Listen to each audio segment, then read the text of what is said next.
Bangladesh cricket দলের সামনে আরেকটি ঐতিহাসিক সুযোগ। পাকিস্তানের বিপক্ষে টি-20 সিরিজে 2-0-তে এগিয়ে লিটন দাসের দল এখন যদি শেষ ম্যাচটিও জিতে নেয় টাইগাররা, অর্থাৎ পাকিস্তানকে হোয়াইট ওয়াশ করতে পারে, তবে মিলবে এক বিশাল সুখবর।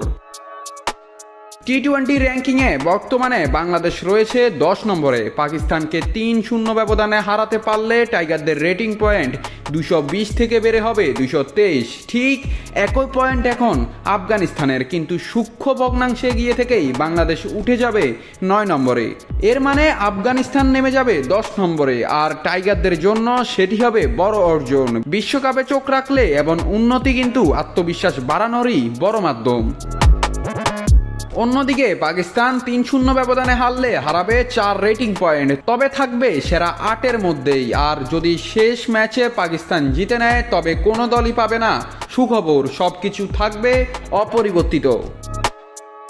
তাই এখন চোখ 24 জুলাইয়ের দিকেই। সিরিজের শেষ ম্যাচে জিততে পারলে শুধু সিরিজ নয়, র্যাঙ্কিংয়েও বাংলাদেশ পাবে দারুণ এক পুরস্কার।